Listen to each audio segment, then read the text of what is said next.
Ya, saudara-saudara mahasiswa, kita lanjutkan pada waktu yang selanjutnya. Setelah Anda mengetahui buku-buku apa saja yang akan dipergunakan dalam pembelajaran Pancasila ini, saya berharap Anda bisa datang ke perpus jika mungkin.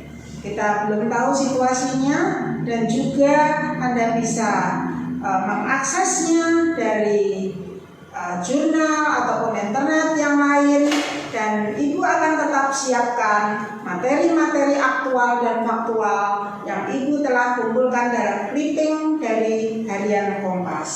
Ya, siaplah belajar terus dan tetap semangat.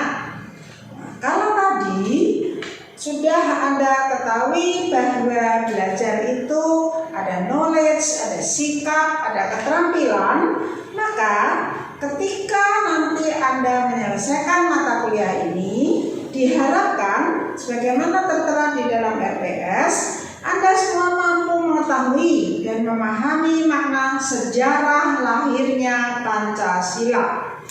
Nah, untuk itu nanti Ibu akan tayangkan belajar tentang sejarah Pancasila dan perumusan serta pengesahan Pancasila sebagai dasar negara. Berikutnya adalah mampu mengetahui, memahami, dan menerapkan Pancasila itu sebagai dasar negara, ideologi, pandangan hidup, dan pemersatu bangsa dalam kehidupan sehari-hari. Selanjutnya, mampu mengetahui dan memahami serta menerapkan nilai, prinsip, dan etika Pancasila dalam kehidupan berbangsa dan bernegara. Mampu mengetahui dan memahami serta menerapkan, menginternalisasikan Pancasila sebagai karakter, jati diri bangsa, dan wawasan kebangsaan. Selanjutnya, mampu mengetahui, memahami, dan menerapkan, menginternalisasi sila-sila dalam semua aspek kehidupan. Ya, nanti kita bahas satu persatu makna dari sila pertama, kedua, ketiga, keempat, dan kelima. Juga, Anda semua diharapkan mampu mengetahui dan memahami posisi Pancasila sebagai sumber hukum dan penegakan HAM. Nah, itulah yang akan kita capai bersama-sama melalui 16 kali pertemuan yang akan berlangsung di dalam semester ini. Saudara-saudara semuanya, oleh karena itu sekali lagi Ibu pesankan bahwa seusai kuliah ini kiranya Anda akan segera mengklik AIS dan memahami tentang RPS. Dalam RPS itu adalah merupakan rancangan, merupakan acuan dan materi akan Ibu sampaikan kepada Anda semua. Ada banyak slide dan semuanya itu akan kita pelajari sesuai ritme, sesuai waktu yang akan kita tempuh dalam pertemuan-pertemuan secara maya berikutnya. Ya. Pembelajaran pertama kedua tadi disebutkan bahwa saudara-saudara hendaknya mengetahui tentang sejarah lahirnya Pancasila. Ya. Oleh karena itu kita akan sama-sama perhatikan slide berikut ini, dan pertemuan pertama ini akan Ibu akhiri pada sejarah Pancasila. Kita pelajari secara bersama-sama. Di dalam RPS yang Anda akan unduh atau lihat dari AIS, itu semua lengkap tercantum dengan cara atau sistem penilaian. Ya, berapa kali bisa absen atau tidak hadir, tetapi khusus pelajaran Pancasila ini Ibu sangat berharap Anda akan hadir 100%. Tandanya Anda bersungguh-sungguh dan hasilnya yang terbaik untuk Anda. Paham sampai di sini? Kita lanjutkan pada slide yang sudah Ibu siapkan.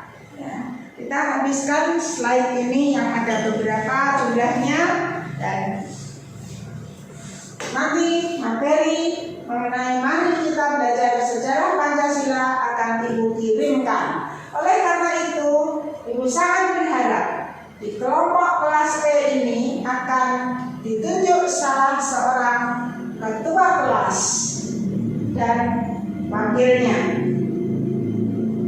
Siap? Apa sudah terpilih untuk kelompok E ini ketua kelasnya?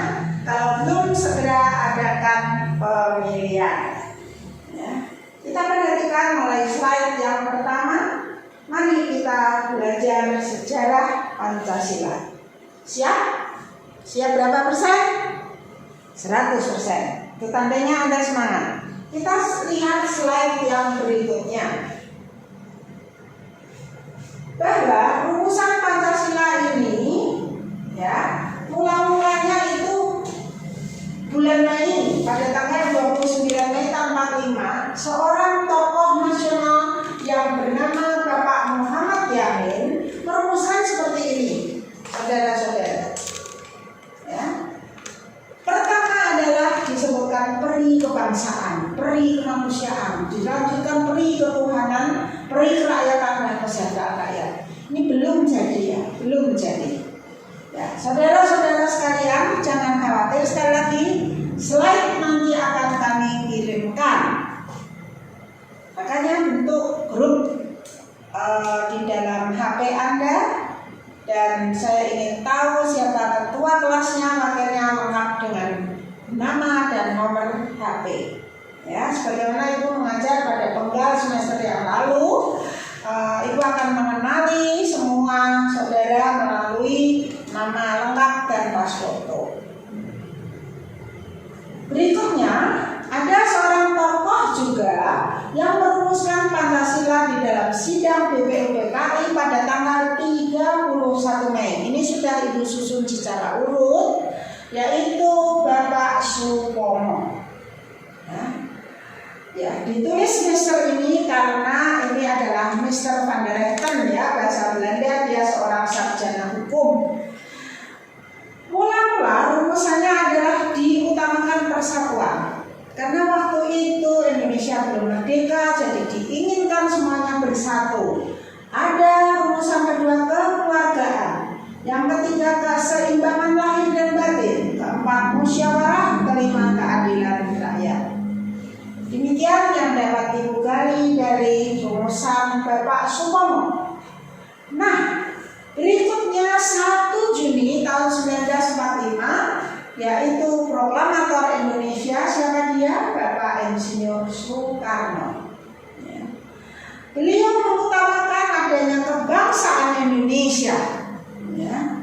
Berikutnya yang kedua adalah internasionalisme atau peri kemanusiaan. Ketiga, mufakat atau demokrasi. Keempat, kesejahteraan sosial. Kelima, ketuhanan yang Maha Esa. Belum, ya, belum sebagaimana Pancasila yang seperti saat ini kita pahami atau tahu rumusannya, bahwa ketuhanan ditempatkan yang nomor 1. Oleh karena itu, inilah sejarahnya. Sejarah penting dipelajari, saudara. Bahkan Pak Karno juga yang mengatakan bahwa jas merah, jangan sekali-kali pun Anda melupakan sejarah, ya. Selain Pak Karno merumuskan yang 5 tadi, maka beliau menawarkan kalau 5 bisa diringkaskan menjadi 3, yaitu Trisila. Inilah sejarahnya. 3 itu adalah sosionasionalisme, sosiodemokrasi, dan ketuhanan. Ada unsur ketuhanan. Belum tuntas juga, Trisila bisa dijadikan ekasila yang dimaknai sebagai gotong royong. Oleh karena itu, Ibu sangat berkepentingan kepada Anda semua, setiap mahasiswa harus bisa menjawab apa arti, apa makna itu gotong royong. Dan gotong royong ini sangat diperlukan oleh seluruh lapisan masyarakat Indonesia, apalagi di masa pandemi COVID-19 seperti saat ini. Ya. Nanti di dalam clipping koran yang tentunya up to date tahun 2020 yang Ibu siapkan, saudara-saudara akan tahu di mana telah dilakukan gotong royong. Siapa tahu contoh gotong royong?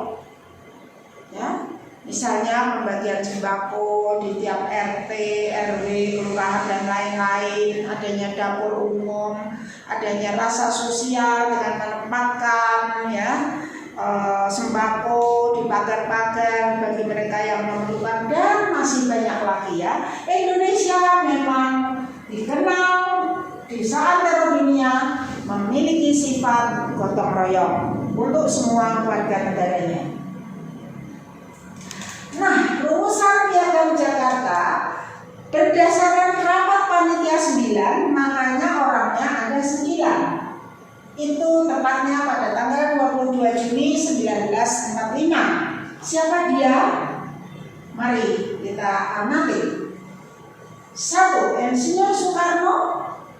Anda tahu ini ada proklamator yang memproklamasikan kemerdekaan Indonesia, dan dengan wakilnya yaitu Bung Hatta, Dr. Andes Muhammad Hatta.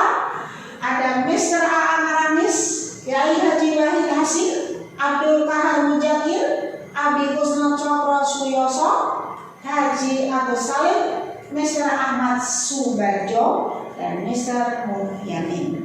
Ya, makanya disebut panitia 9.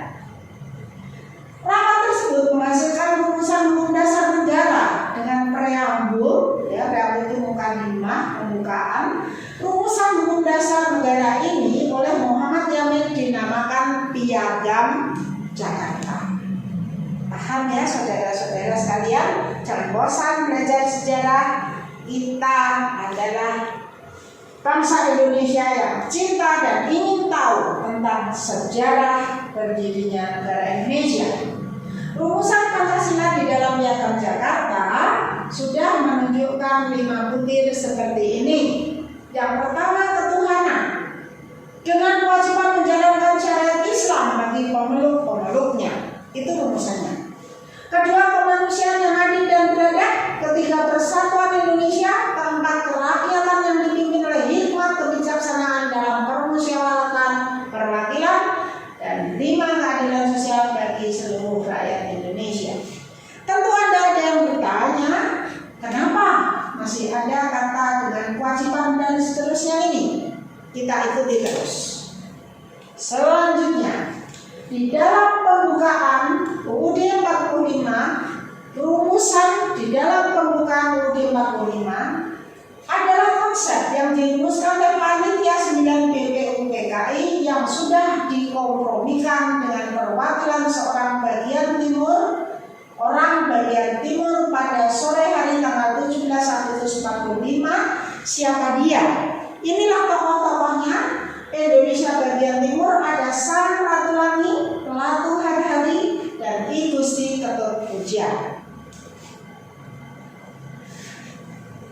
Yang selanjutnya, rumusan seperti yang tertuang di dalam Undang-Undang Dasar RIS Republik Indonesia Serikat 1949. Nggak gampang, saudara.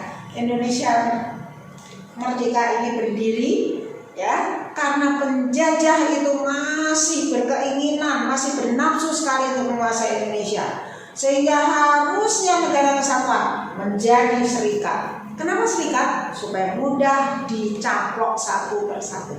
Oh tidak, ya. Kalau orang mengatakan NKRI harga mati, saya katakan sekali NKRI tetap NKRI, Negara Kesatuan Republik Indonesia, dan inilah rumusannya, ya, kemajuan ini. Ketuhanan yang Maha Esa, peri kemanusiaan, kebangsaan, kerakyatan, keadilan sosial.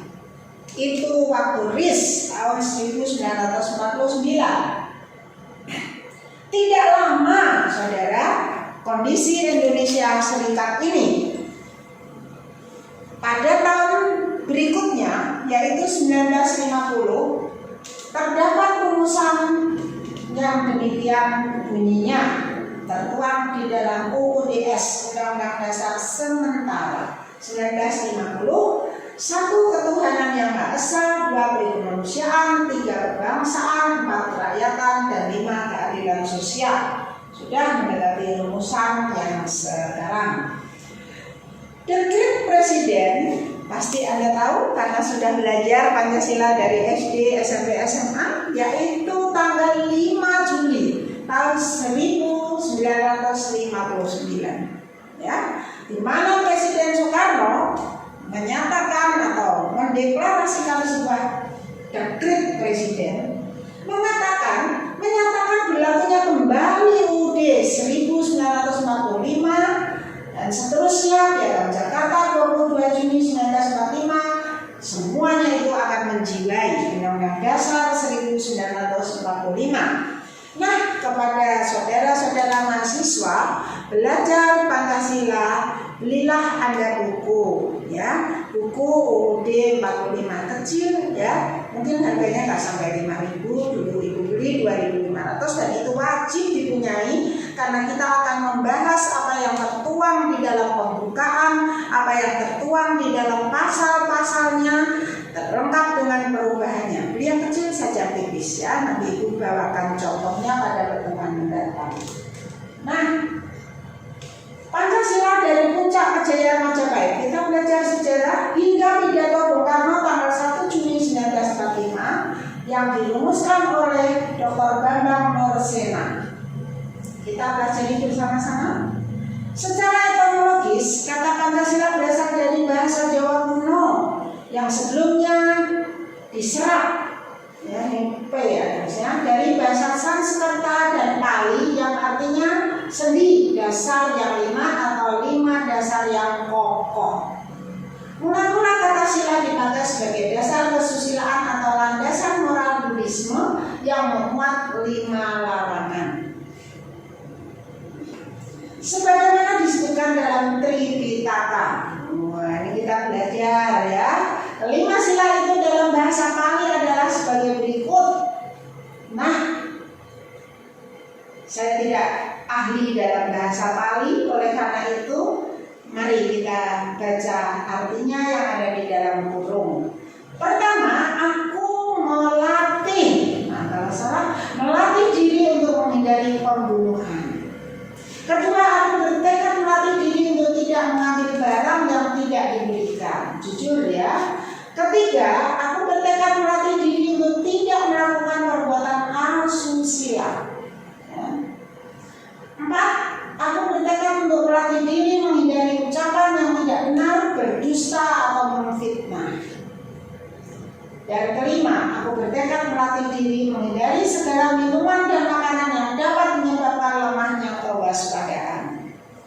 Waspada, saudara-saudara, tetap ingat dan selalu waspada. Ya, anak muda, jangan terpengaruh oleh ajaran-ajaran atau keburukan-keburukan yang selalu mengelilingi kita.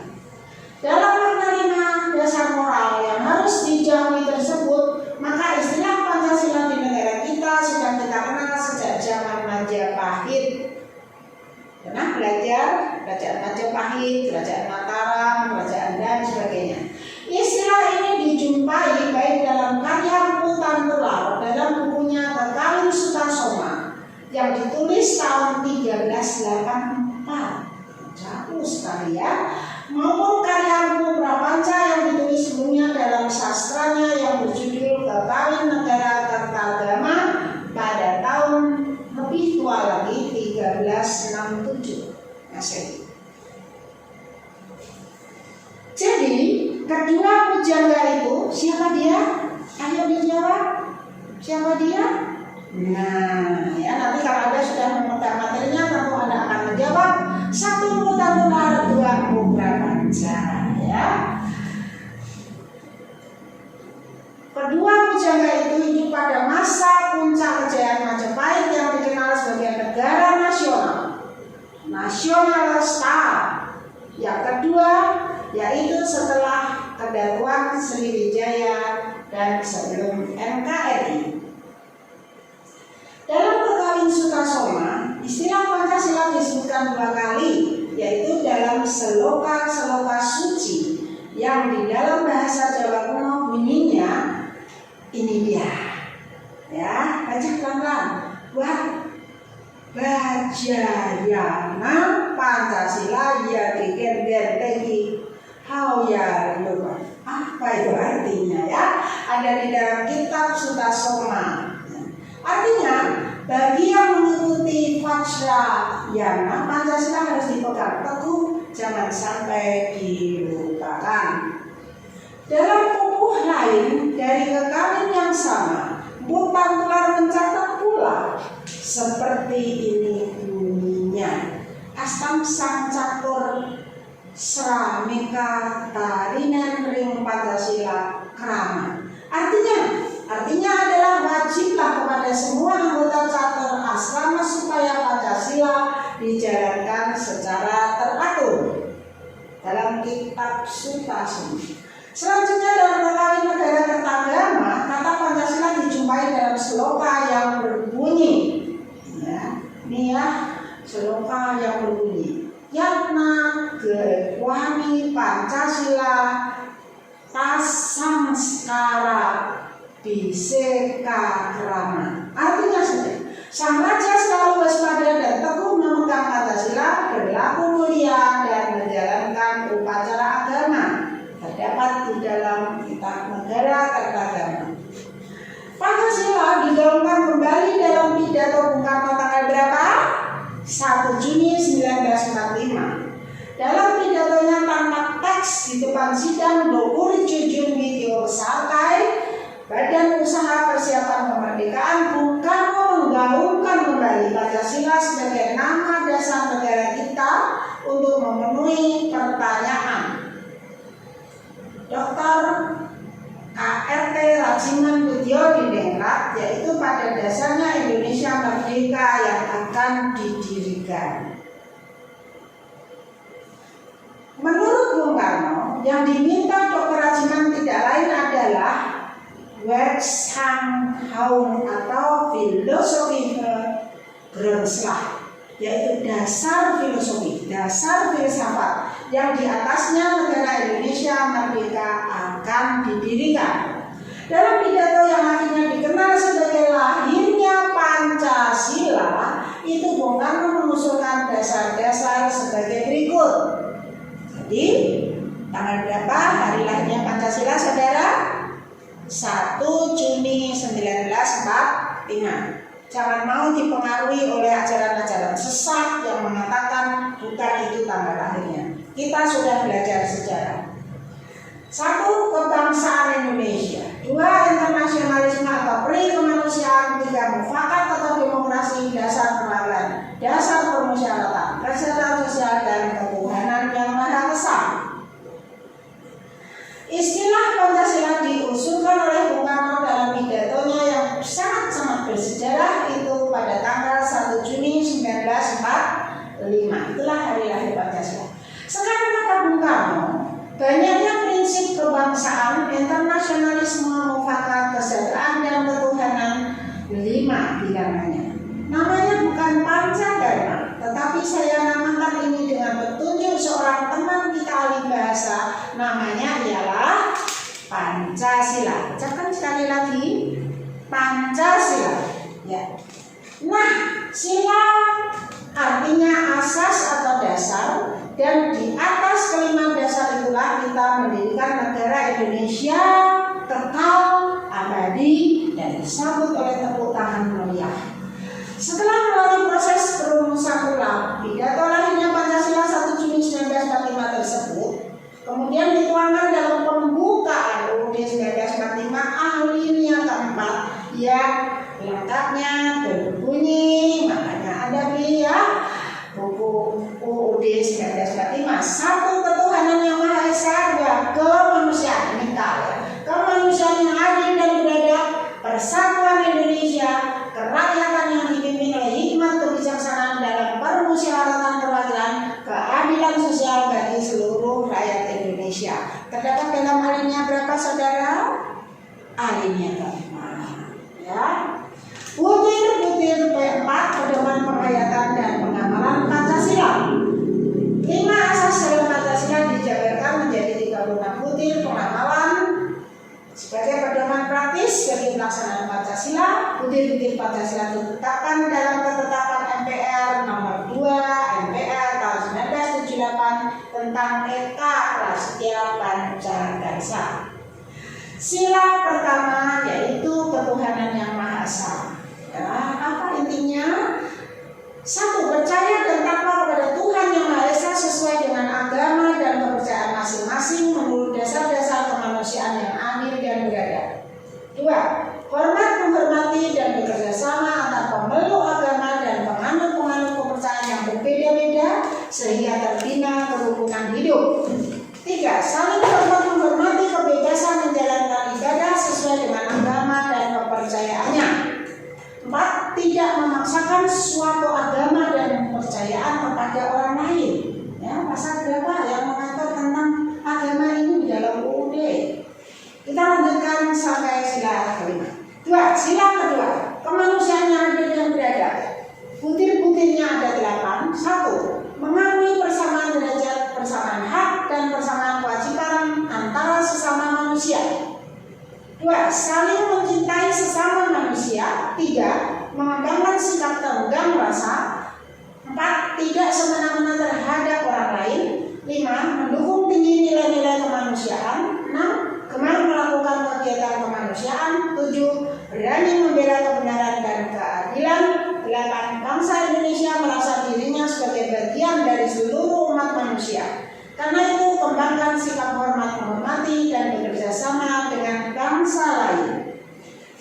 Yang ketiga adalah sila ketiga, persatuan Indonesia. Ada 5 butirnya. 1. Menempatkan kesatuan persatuan kepentingan dan keselamatan bangsa dan negara di atas kepentingan pribadi atau golongan. 2. Rela berkorban untuk kepentingan bangsa dan negara. 3. Cinta tanah air dan bangsa. 4. Bangsa sebagai bangsa Indonesia dan bertanah air Indonesia. 5. Memajukan pergaulan demi persatuan dan kesatuan bangsa yang berbineka tunggal ika. Lanjut yang keempat, sila keempat adalah kerakyatan yang dipimpin oleh hikmat kebijaksanaan dalam permusyawaratan perwakilan. Butir pertama, mengutamakan kepentingan negara dan masyarakat, tidak memaksakan kehendak pada orang lain. 3. Mengutamakan musyawarah dalam mengambil keputusan untuk kepentingan bersama. 4. Musyawarah untuk mencapai mufakat meliputi semangat kekeluargaan. 5. Dengan etikat baik dan tenggang dan rasa tanggung jawab menerima dan melaksanakan hasil musyawarah. 6. Musyawarah dilakukan dengan akal sehat dan sesuai dengan hati nurani yang luhur.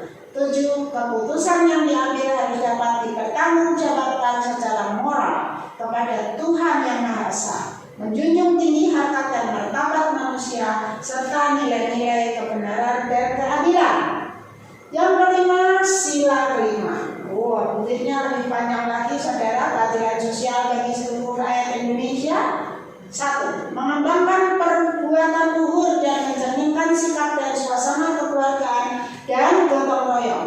2. Bersikap adil. 3. Menjaga keseimbangan antara hak dan kewajiban. 4. Menghormati hak orang lain. 5. Suka memberi pertolongan kepada orang lain. 6. Menjauhi sikap pemerasan terhadap orang lain. 7. Tidak bersifat boros. 8. Tidak bergaya hidup mewah. 9. Tidak melakukan perbuatan yang merugikan kepentingan umum. 10. Suka bekerja keras. 11. Menghargai karya orang lain. 12. Bersama-sama berusaha mewujudkan kemajuan yang merata dan berkeadilan sosial.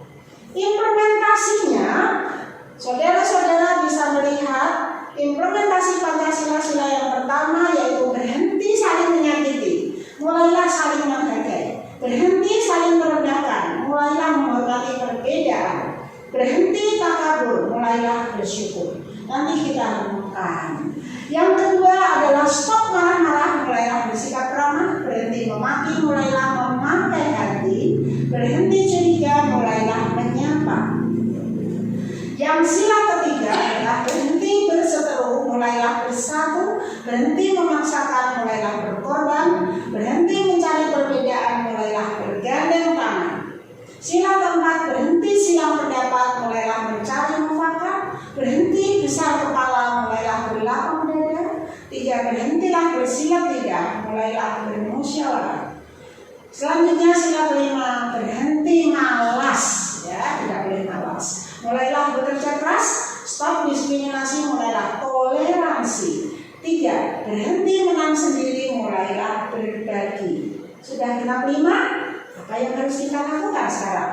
Mari kita terus jaga ideologi Pancasila di bumi Indonesia ini. Setuju saudara-saudara? Yes, setuju 100%. Ya. Nah, terakhir sudah kita, jika ada pertanyaan, mari kita akan diskusikan di kelas pada pertemuan yang berikutnya. Ya.